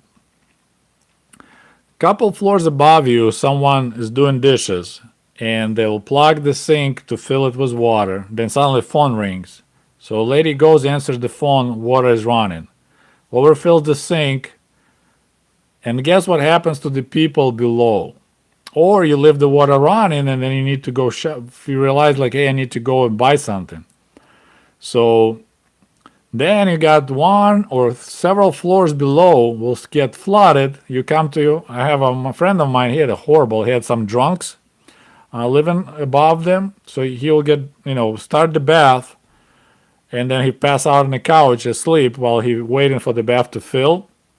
And for some reason that overfill didn't work really well to protect from flooding. So he came home from work, he had like several inches of water in his apartment because of the neighbors above. So that was the main problem with our apartments. You can get flooded really bad just because like that problem. That was classic example. Someone has a problem and then everyone below suffers. So sometimes you can make it like 4 or 5 floors. Another one that was kind of nasty is cockroaches, right? Those little bugs. So we had a ventilation system. So each kitchen had a vent, and it's connected to the other apartment. So, air kind of like natural circulation air gets sucked in and goes up to discharge. And the roof, so you have 9-story high, for example, or 16. So if someone has a dirty apartment, they're going to have cockroaches. Or if you walk outside the apartment, we have this trash system. I have a video about it. It's just we have a pipe connecting all floors, and there's a lid in every level. You open the lid, you dump your trash, and we didn't have trash bags, so you just have a bucket full of loose trash, and you just dump it. So of course, cockroaches will live there, then will sneak out an apartment or just because apartment is dirty. Then using those ventilation vents, they just start traveling, and then you have the whole area. Everyone has problem with cockroaches. So that's, I would say, main problems with Soviet apartments. Quick question about best Soviet vodka. I recommend everyone Sobieski. It's a Polish vodka. It's not Soviet, but it's reasonable. It's really good. Sobieski. It's available pretty much everywhere. So that's 2 main problems with. Then of course sound. wasn't too bad, but if you play music really loud, you could hear. So usually after 9 o'clock, there was 9 p.m., everyone will turn their TVs down. So there was like a courtesy, you don't play loud music or you don't do any remodeling. Another problem with apartments, you have balconies. So people go outside to have a smoke and then they just flick their cigarette butt just like that, right? So if you have an open balcony and you store some stuff on your balcony, that cigarette butt can fall on your apartment, on your balcony, and catch the fire. Or you just have trash because you have, or people will spit and it will. So if you live below, like we live on the second floor, so most people, if they get apartment with the balcony, they'll try to build, and they называется to glass it up, to остеклить apartment. So you put little windows, so you kind of enclose that balcony, so you don't have crap from above falling inside. But that was quite often case of fire starting from the cigarette butts falling from below. So that's main three problems I could think of living in an apartment building. There was others, of course, but when the girl above us got married, I could hear them being busy in the bedroom for a long time till they kind of finally calmed down. Is your mother ever nostalgic of the Soviet times? Not really. She went through a lot of struggles trying to get her life together, and then of course her marriage wasn't perfect, so she doesn't have really good memories of the Soviet times just because of her personal situation. I mean, picture a young family, you just got married and you share the same room with a different family for 5 years. Would you have a good memories about Soviet Union? No. Do you know why Albania and Yugoslavia never entered Warsaw Pact? No idea. Absolutely no idea. That's another topic I need to research. Did the USSR have a positive relation with Yugoslavia when compared to relations with Warsaw Pact countries? What I kind of see, we related to Yugoslavia like a gay cousin. It's like still our cousin, like still socialist country, but since they kind of gay, we never talked about them. So Yugoslavia was like on a not mentioned much. It was not like our enemies, but really not our friends. But I'm planning to make a video, but there's a lot of goodies from Yugoslavia that every Soviet person wanted. They have a really good furniture, leather jackets, leather shoes. So a lot of goods from Yugoslavia were in high demand. I'm planning to make a video about it. We got Norway here. That's pretty cool. Afghanistan is a graveyard of empires. Yeah, it's definitely looks like the truth. We got English, Britain Empire, Soviet Empire, now American Empire got stuck there for what, like 19 years? What is your favorite city in USA to visit? I want to see Boston. I was in New York. I mean, I've seen Chicago, LA. Most American cities look the same. They're like high scrape, it's kind of as America, it's a new country, so I like Grand Canyon. I like more natural Niagara Falls, but cities they all the same. I heard Boston is the most European city, so I would like to visit that. But otherwise, and I want to see what is that San Agustin, the oldest town in America. It's on my list. Okay, what else we got? I think that Zima is helping me. I'll probably make it to 2 hours. We got about 15 minutes. Then we'll call it a day.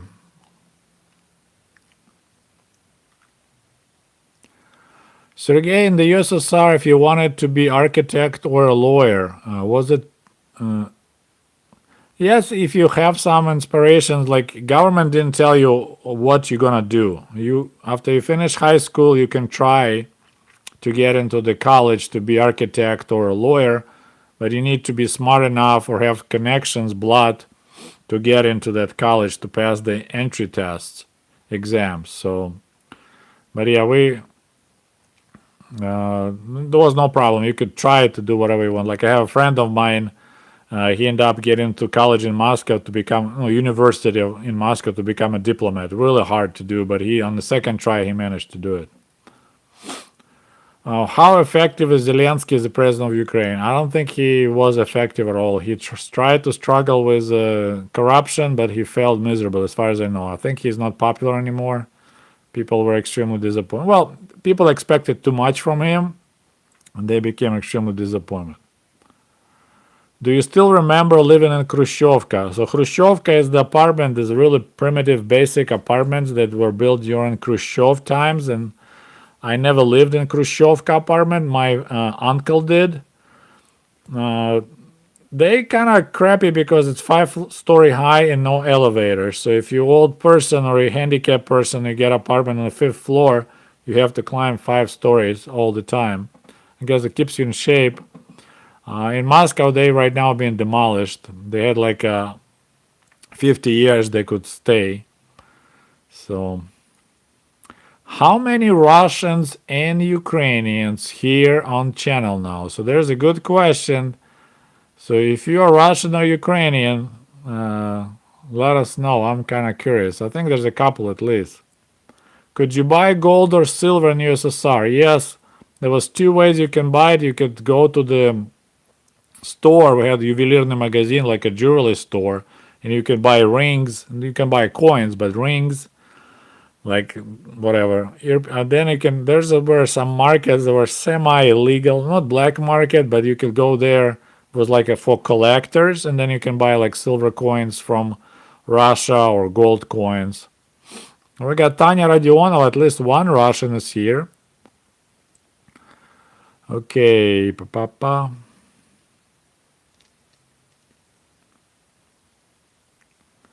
Okay, somebody asking me. What you asked me to translate is the words from the anthem of the Soviet Union. I think I have a video that I translated. Союз нерушимый, so indestructible union of republics, of free republics, Russia put together. That's the words from the anthem, and I have a video about it. Well, we got several Russians. There's a Russian from Seattle. QL Life. Я русский, even I'm Russian. There is a question, do you think China is the new Russia? I can't say. I'm planning to make a video on this comparison between China and Soviet Union. There's a huge difference in one of the reasons why China became successful of kind of transferring from this ineffective socialist system into this hybrid system, when the communists at power, but the whole economy more capitalist. And a lot of it's a population that had a lot of labor force, right? Cheap labor force. Soviet Union didn't have cheap labor force. And then, of course, location. If you look where the China is and where the Russia is, or Soviet Union, no one will build factories in middle of Siberia. It's way too expensive. So it's just, like if you look at Canada is pretty much your Russia. There's nothing, like 90% territory of Canada, there's nothing going on, right? There's just nothing. It's too expensive to live there. You might have a little town around the hole in the ground when they dig for some minerals or oil sands. So there will be nothing could possibly happen in Soviet Union like it happened in China. But I'm making a video about it. I got to talk. It's a pretty good topic. We have another donation from AB. Thank you so much. You always support my channel a lot. Thank you. And we need to get to 200 likes. That's our target. So please see if you didn't like this video yet. We'll see if we can jump to 200. We have people coming and go. So there's like a drive-through McDonald's. Ushanka burger. Hey, Ushanka cheeseburger. People come in, people leave, and we have more likes than people. Oh, almost 200. Thank you. Do you think if a country is fractured that socialism is better to get things like education, literacy, military safety than I'm not sure I understand your question. If the country is fractured.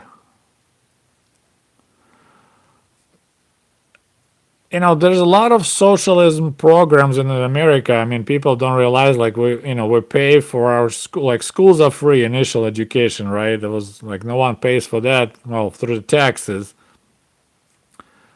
Same with police. You don't pay for police to come over when you call them, or you don't pay firefighters. So there's the whole bunch of programs in the United States that kind of like socialist. They paid us little money, and the rest went to cover those services. In America, you're getting paid more, but then taxes, like if you own a house, then you pay more properties. Like even if you're a single guy, have no kids, you still pay for the local schools, which is totally socialism. You pay for something you don't need, right?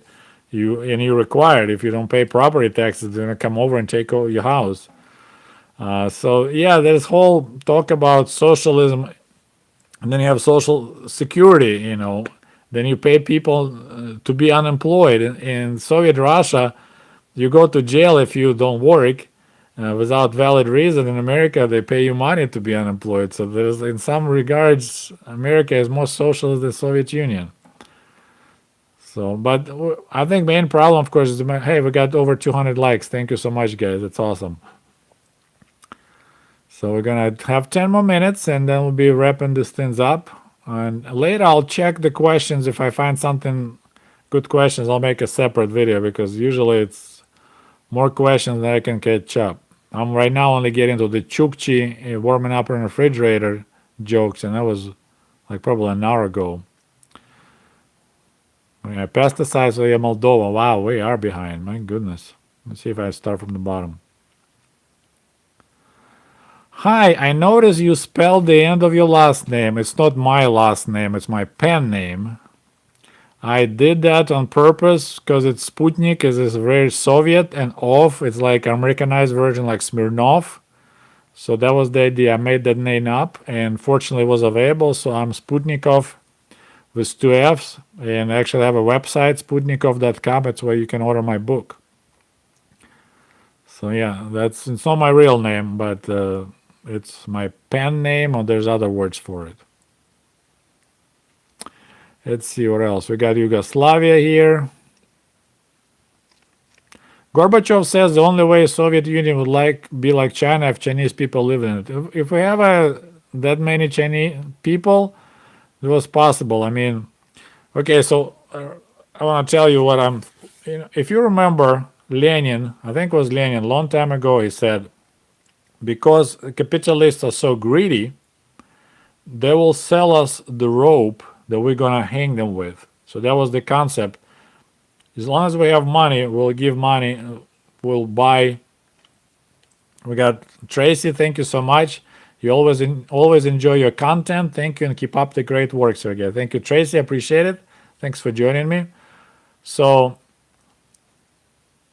the Soviet concept was, we will buy the rope from the West, and then we use the rope to hang them. So Stalin purchased factories from America, from England, Great Britain, from France. So the whole industrialization of the Soviet Union. I have that book or not handy? I don't. There's another book I need to do review. We bought it with grain and gold. And so we bought that rope that Stalin was planning to hang the West with. China went different way. Instead of we're going to buy a rope, they said this greedy capitalist is going to teach us how to make a rope, and we're going to hang them with it. So what China did, because they have such a huge market, right? Billions of, how many people there? 9 billion? No, I'm lying, 9 billion. 2 billion, 3 billion population of China. It's huge, right? In billions. The United States has like 320 million, and China has several billion people. So huge market. So of course any corporation would love to get in there. But like, hey, if you want to sell us cars, we don't want you to bring cars. 1.4 billion. Thank you, guys. It's nice to deal with educated, smart people. They always can help conversation. Appreciate it.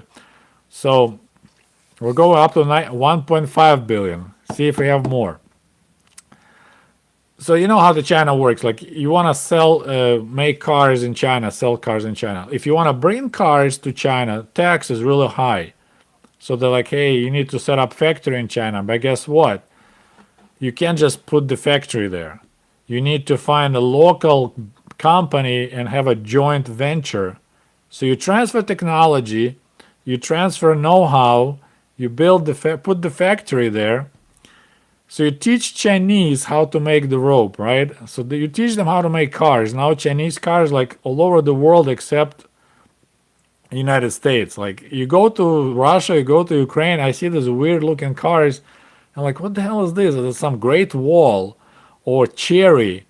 There is so many Chinese. I never seen them in the United States. So we taught them how to make cars. When, if you know Westinghouse, they building a lot of nuclear plants in China. Guess what was the condition? We'll let you build these plants and we'll give you, we'll pay you billions of dollars to build these nuclear plants. But guess what? When you're done, you transfer your technology to us. And now China has technology how to build this AP8, AP2000 latest generation nuclear plants, and they can start building them all over the world because they have technology. So this greedy Westinghouse, which went bankrupt in the end, just because they wanted this huge contract, they're like, okay, we'll transfer technology. So what China did, they like, hey, we'll make them to teach us how to make the rope, and then we're going to use that rope to hang them. So this is a huge difference between how the Soviet Union applied. We just bought the rope. China, like, no, you're going to teach us how to make rope. I remember reading an article that when there's high-speed trains, they also made them transfer technology like the European company, I forgot the name, from France, this big train company, Amstel or something like that. So now the Chinese companies are bidding against them in Eastern Europe. Like they took a huge contract in Poland several years ago. They were cheaper than French company and they provided financing for their bank, Chinese bank. So that's how China take over the world. Greedy capitalists teach them how to do that. Okay, so we are about time to wrap it up. Curious why chess was such a big thing in Russia. Well, when you have nothing else to do, is no entertainment, then you stay busy doing something else. So yeah, I mean, it was a good exercise to spend time, play chess with your friends. I did it a lot. Did Soviets consider Soviet satellite states as friends? Well, friends with benefits, I guess, because every Soviet satellite state had the Soviet military bases, but there was no Polish military bases in Soviet Union. So it's kind of like United States has bases in Japan, but Japan doesn't have bases in United States. I don't watch ADV China. I'm not really interested in China, like everyday life. But right now I have one Chinese guy that asked my permission to translate my videos to Chinese, put subtitles, and he's gonna post them on Chinese website, on Chinese YouTube. Well, my friends, we are up to 2 hours of talking. My throat hurts and my Zima already ran out. So I just want to thank you so much for joining me, for celebrating 50,000 subscribers, and I appreciate your support, your questions. And if you're interested in my book, it's available on Sputnikov.com. We got Russian versions, we got English versions. So if you already have a book, please go on Amazon and post the feedback. I would like to get to 100 feedbacks. Right now I have like 78. That'll be great. So thank you so much for joining today. Oh, yeah, Siemens, yeah. That's saying it's they all sold their soul to China for that quick buck. So, all right. Well, I'll be wrapping up. Thank you so much for joining. Later tonight I'm probably gonna make another video. So we got RON. I wonder where you're from. Cheers for good country. Oh, Romania. Ex-communist countries that hate us 7 seconds. Thank you so much. Suddenly we have some money pouring in. Thank you so much. Appreciate your support. We'll talk to you soon. До свидания. Goodbye.